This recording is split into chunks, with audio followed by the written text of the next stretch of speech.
നമ്മുടെ സമൂഹത്തിൽ സാധാരണ നിലയിൽ നാം കാണാതെ പോയ ആളുകളെ കണ്ടെത്തിയ ഒരു നേതൃത്വമുണ്ട്. ഒരു കരുതൽ രൂപമായി സഭയിലും സമൂഹത്തിലും ഈ മുഖ്യധാരയിൽപ്പെടാത്ത ആളുകളുടെ ഇടയിലും ഫ്രാൻസിസ് മാർപ്പാപ്പ ഒരു തേജോമയമായി അരൂപമായിട്ട് നിൽക്കുന്നു. അത് അദ്ദേഹം പുലർത്തി വന്ന ജീവിത വീക്ഷണത്തിന്റെ, അദ്ദേഹത്തിലൂടെ ശ്രദ്ധേയമായ ഒരു ജീവിത ദർശനത്തിന്റെ നേർക്കാഴ്ചയാണ്. അങ്ങനെ ഒരു നേതൃത്വം നമുക്ക് നമ്മുടെ മനുഷ്യ സമൂഹത്തിൽ നഷ്ടമാകുമ്പോൾ നമുക്കുണ്ടായ ഒരു വേദനയും ഈ നിമിഷങ്ങളിൽ ആ വലിയ മനുഷ്യൻ കാട്ടിയ മാതൃകാപരമായ സമർപ്പണത്തെക്കുറിച്ചുള്ള നന്മ പങ്കുവയ്ക്കലും ഒക്കെയാണ് സ്വാഭാവികമായി വരിക. ഫ്രാൻസിസ് മാർപ്പാപ്പയെ വ്യക്തിപരമായി അടുത്തറിയുന്നതിന് 2013 മുതൽ എനിക്ക് സാധിച്ചിട്ടുണ്ട്. അതിനു മുൻപ് വ്യക്തിപരമായി അങ്ങനെ ഒരു വലിയ അടുപ്പത്തിലുള്ള ഒരാളായിരുന്നില്ല. 2013 ഞങ്ങൾ ഒരുമിച്ച് പുതിയ മാർപ്പാപ്പയെ എലക്ട് ചെയ്യുന്നതിന് വേണ്ടി താമസിച്ച അദ്ദേഹത്തിന്റെ മുറിയുടെ 2 മുറി കഴിഞ്ഞാണ് എനിക്ക് കിട്ടിയ മുറി. ഞങ്ങൾക്ക് കിട്ടുന്ന മുറികൾ അത് ലോട്ട് എടുത്താണ് തീരുമാനിക്കുക.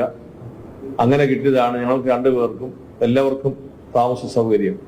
ആ സമയത്ത് മുതൽ ആരംഭിച്ച ഒരു സൗഹൃദം, സ്നേഹം വളരെ നല്ല, നമ്മുടെ ഭാരത സംസ്കാരത്തെയും ഭാരതത്തിന്റെ ഒരു ഐഡന്റിറ്റിയെയും ഒക്കെ വളരെ ബഹുമാനിക്കുന്ന ഒരു മാർപ്പാപ്പയായി കാണുന്നതിന് സാധിച്ച ഒരവസ്ഥയിൽ വരെ ആ ബന്ധം നീണ്ടിട്ടുണ്ട്. അദ്ദേഹത്തിന്റെ നമ്മുടെ ദേശത്തോടുള്ള മതിപ്പ് വ്യക്തിപരമായി എനിക്ക് ബോധ്യപ്പെട്ടിട്ടുണ്ട്. നമ്മുടേത് വലിയ ഒരു സംസ്കാരമാണെന്നും നമ്മുടേത് പരിഗണിക്കപ്പെടേണ്ട ഒരു രാജ്യമാണെന്നും ഒക്കെ പിതാവ് എപ്പോഴും ശ്രദ്ധയോടുകൂടി ഓർമ്മിച്ചിരുന്നു. കത്തോലിക്ക സഭയെ സംബന്ധിച്ച് പിതാവിന്റെ നേതൃത്വം ഒരു സവിശേഷമായ നേതൃത്വമായിരുന്നു. സുവിശേഷം വീണ്ടും വായിക്കാനും സുവിശേഷത്തിലെ യേശുവിനെ നേരിട്ട് അടുത്ത് കാണാനും ഉള്ള ഒരു പരിശ്രമമാണ് ഫ്രാൻസിസ് മാർപ്പാപ്പ നിരന്തരമായി സഭാമക്കൾക്ക് നൽകിയിരുന്ന ഉപദേശം. നിങ്ങൾ കണ്ടുമുട്ടിയതിനേക്കാൾ ആഴത്തിലുള്ള ചില കാര്യങ്ങൾ സുവിശേഷത്തിലുണ്ട്, അത് കാണണം. അപ്പൊ സഭയ്ക്ക് ഒരു വലിയ നേതൃത്വവും വെല്ലുവിളിയും അദ്ദേഹം നൽകിയിരുന്നു. പൊതുസമൂഹത്തിൽ അദ്ദേഹത്തിന്റെ നേതൃത്വം വളരെ ഇക്കാലത്ത് വിഭജിതമാകുന്ന ഒരു സമൂഹത്തിന്റെ മധ്യേ അദ്ദേഹം ഒരു ഐക്യത്തിന്റെ രൂപമായി എപ്പോഴും പ്രവർത്തിച്ചിരുന്നു. അതോടൊപ്പം 2 വലിയ സമ്മേളനങ്ങളില്, പ്രത്യേകിച്ച് UAE-യിൽ നടന്ന, അബുദാബിയിൽ നടന്ന മതാന്തര സംവാദങ്ങളിൽ സംബന്ധിക്കുന്നതിനൊക്കെ ഇടയായിട്ടുണ്ട്.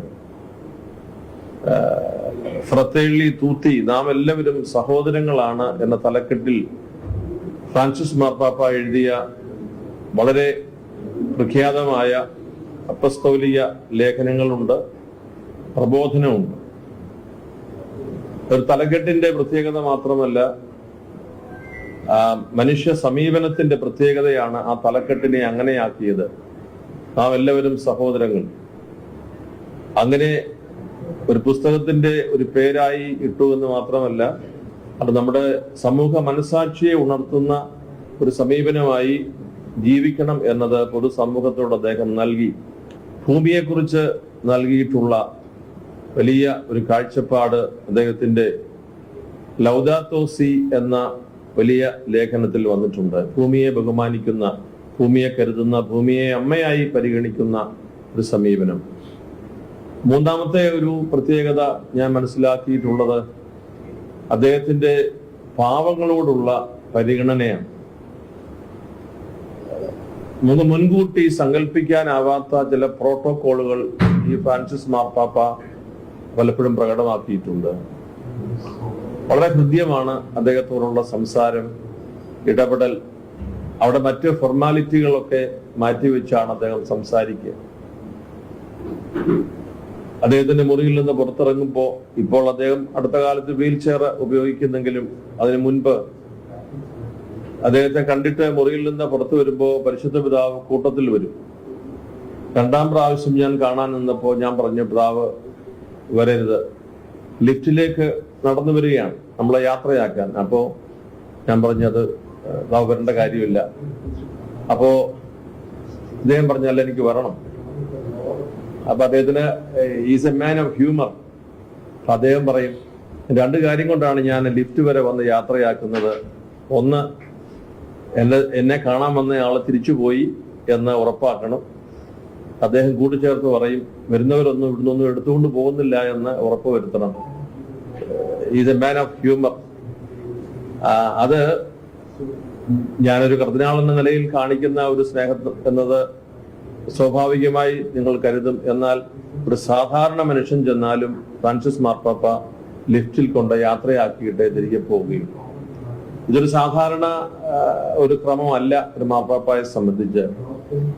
നമ്മുടെ സഭാപിതാക്കന്മാർ, ഈ ഓർത്തഡോക്സ് സഭയിലെയൊക്കെ പാത്രിക്കീസ്മാരും കാതോലിക്കമാരും ഒക്കെ അവിടെ റോമിൽ ചെന്നപ്പോൾ അവര് പങ്കുവച്ചിട്ടുള്ള അത്ഭുതപ്പെടുത്തിയ കാര്യം, എയർപോർട്ടിലേക്ക് പോകാൻ ഇവര് അതിരാവിലെ റെഡിയായി നിൽക്കുമ്പോൾ ഇവര് പോകുന്ന സ്ഥലത്തെ ലിഫ്റ്റിന്റെ വാതിക്കൽ ഫ്രാൻസിസ് പാപ്പ ഉണ്ടാകും നല്ല യാത്ര ആശംസിക്കാൻ. ഒരു കീഴ്വഴക്കം അങ്ങനെ സാധാരണ അവിടെ ഇല്ല. പക്ഷെ ഫ്രാൻസിസ് പാപ്പ അതിനെ അതിജീവിക്കുന്ന ഒരു ബന്ധത്തിന്റെ ഉടമയായി പാവപ്പെട്ട മനുഷ്യരോട് കാട്ടിയിട്ടുള്ള സ്നേഹവും വാത്സല്യവും. ഞാനൊരു കാര്യം കൂടി പറഞ്ഞ് അവസാനിപ്പിക്കാം. എന്നെ അന്നും ഇന്നും അത്ഭുതപ്പെടുത്തിയിട്ടുള്ള ഒരു കാര്യം, 2013 മാർപ്പാപ്പയായി അദ്ദേഹത്തെ ഞാൻ ഉൾപ്പെടുന്ന ഈ കോൺക്ലേവ് അദ്ദേഹത്തെ തെരഞ്ഞെടുക്കുമ്പോൾ വിനയാന്വിതനായി അദ്ദേഹം അത് സ്വീകരിക്കുന്നു. എന്ത് പേരാണ് സ്വീകരിക്കുന്നതെന്ന് ചോദിച്ചപ്പോൾ അസീസിയിലെ ഫ്രാൻസിസ് എന്ന് പറയുന്നു. അതിനുശേഷം ജനാൽക്കൽ വന്ന് ലോകത്തെ അഭിസംബോധന ചെയ്യുന്നു. അന്നു മുതൽ ഇന്ന് വരെ ഫ്രാൻസിസ് മാർപ്പാപ്പ തന്റെ ജന്മനാട്ടിൽ ഒരിക്കൽ പോലും സന്ദർശനത്തിന് പോയിട്ടില്ല. ഞാൻ ഒന്നിലധികം തവണ പാപ്പയോട് ചോദിച്ചിട്ടുണ്ട്, എന്നാണ് നാട്ടിൽ പോകുന്നത്, ബ്യൂണസ് അയേഴ്സിൽ എന്നാണ് വിസിറ്റ്. അദ്ദേഹം പറയും, എന്നോട് പറഞ്ഞുകൊണ്ടിരുന്ന കാര്യം, സമയമുണ്ട് എന്ന് പറയും. അദ്ദേഹം നാട്ടിൽ പോയിട്ടില്ല എന്ന് ഒരു കാര്യം പറയാനല്ല ഞാൻ ഉദ്ദേശിച്ചത്. അദ്ദേഹത്തിന്റെ ആത്മീയത നമ്മുടെ സാധാരണ അളവുകോല് കൊണ്ട് അളന്നാൽ ലഭിക്കാത്ത ഒരു ആത്മീയതയാണ്. ആരാണ് ഇഷ്ടപ്പെടാത്തത്? മാർപ്പാപ്പയായതിനു ശേഷം സ്വന്തം നാട്ടിൽ പോയി എല്ലാവരെയും കണ്ട് താൻ താമസിച്ച മുറിയിലൊന്ന് കയറി അവിടെ എന്തെങ്കിലും ഇനി എടുക്കാനുണ്ടോ, അവിടെ വെക്കാനുണ്ടോ എന്നൊന്ന് സാധാരണ ഒരു മാനുഷിക ഒരു ചിന്ത ആർക്കാണ് വരാത്തത്? ഫ്രാൻസിസ് മാർപ്പാപ്പ താൻ ജനിച്ച സ്ഥലത്തേക്ക് അങ്ങനെ ഒരു ഉദ്വേഗമോ ആകാംക്ഷയോ അമിതമായ താല്പര്യമോ പ്രകടിപ്പിച്ച് അദ്ദേഹം പോയിട്ടില്ല. അതെന്നെ ഇപ്പോഴും അദ്ദേഹത്തിന്റെ മരണശേഷം എന്നെ അത്ഭുതപ്പെടുത്തുന്നു. Is a man of difference. വ്യത്യാസങ്ങളുടെ ഒരു ആത്മീയ മനുഷ്യനാണ്. അദ്ദേഹത്തിന്റെ ദേഹവിയോഗത്തിൽ കേരളത്തിലെ കത്തോലിക്ക സഭയുടെ നാമത്തിൽ കേരള കാത്തലിക് ബിഷപ്സ് കൗൺസിൽ ഇതിന്റെ പ്രസിഡന്റ് എന്ന നിലയിൽ സഭയുടെ ഈ നിമിഷങ്ങളിലെ പ്രാർത്ഥനയും അനുശോചനവും ഞാൻ അറിയിക്കുന്നു. മലങ്കര സുറിയാനി കത്തോലിക്ക സഭയുടെ പ്രാർത്ഥനാപൂർവമായ അനുശോചനവും ബന്ധവും അറിയിക്കുന്നു. ഈ പിതാവിനെ നൽകിയ ദൈവത്തോട് നന്ദി പറയും.